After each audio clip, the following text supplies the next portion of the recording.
anyway, we'd like to thank the brothers, the school officials for hosting us, and all the winners, the Supel. I'll be waiting for you, those seniors guys.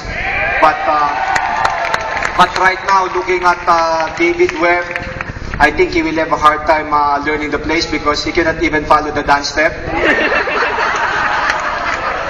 And of course, congratulations to all the winners, the midgets, the Prada, the swimming team, the taekwondo, the tennis. You know, you serve as an inspiration also. Yeah, the football team, of course, they're always there, Okay, and what more can I say?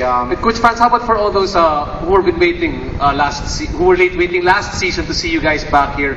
We're live right now on the internet. There are a lot of Lasalians, not just here in St. Benil Gym, but around the world. Wait to hear from you. What is your message for all the Lasalians out there? Actually, we're so happy to be back. We're so happy. We're number one again. And from what I've been hearing, some of our friends from overseas, they watch the game even though 3 o'clock in the morning, waiting for the result. I think all of this wouldn't be, we will be successful without the all-out support of the school. And of course, my players, part of this probably belongs to the players, to the managers, and to my assistant coaches. Round of applause, please. We just want to call 2 more people up to the stage. I think it's about time we recognize them. Manny Bukaling of Gangrene, please join us up here. And Vicky Casas, if you're here, Vicky Casas, thank you for all the wonderful pictures you've taken. Manny, join us. Manny, Vic. Our Gangrenes, thank you so much for all the support. And of course, special mention to the director of OSD. I think he is so spoiled since he took over the OSD position. We won 3 straight championships kagad. And we'd like to call that person right now, Brother Bernie Oka.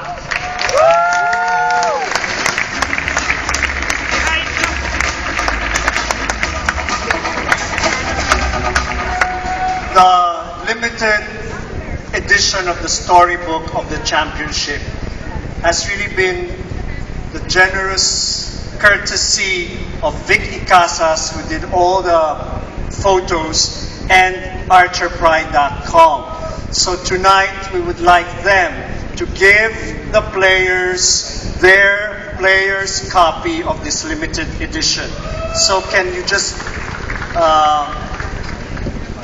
we'll call them one by one, and then you will give the cup. Okay, let me introduce you to the players. I'll start with the rookies. We have Marco, the Serbian assassin, Batrijevic.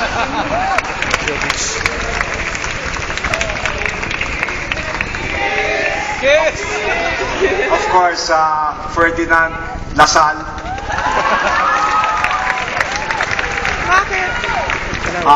Badir, the trash-talking Malabes. And of course, Region, Bruce Lee. Then another rookie, Simon, my look-alike Atkins. Actually, he was the one who told me that, Coach, don't get mad at me, pero we look alike.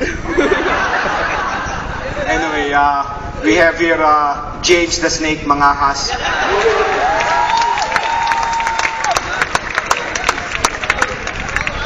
And of course, we have BJ Dave Dichupa Barua.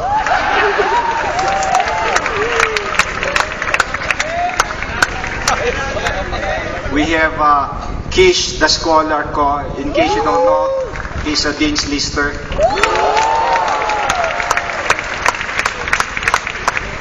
And of course, we have OJ, the silent operator, Kuwa. He was silent most of the games.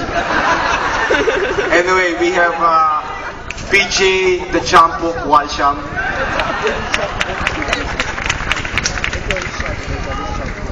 And of course, we have Rico, the high-flying Meyerhofer from Puerto Galera.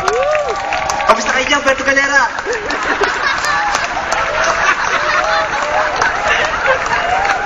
Anyway, we have JV, the Clutch Casio.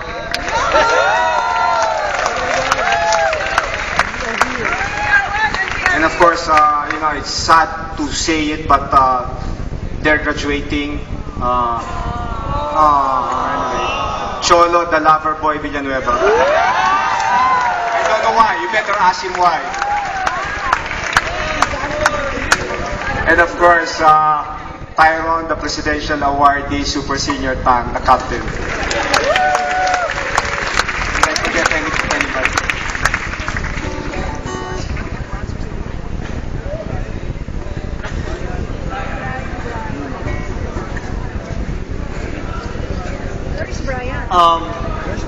The reason for tonight's celebration is primarily because we had two separate celebrations one Thursday evening. And we did not want, because we believe that we are one LaSalle, to have separate celebrations. And it is to make up for that and to prove that we are one LaSalle. That's why we had this celebration to honor the juniors team, the champion team, together with the seniors team. We wanted to honor the other teams that had given recognition and our special guests, our young athletes for the Little Olympics.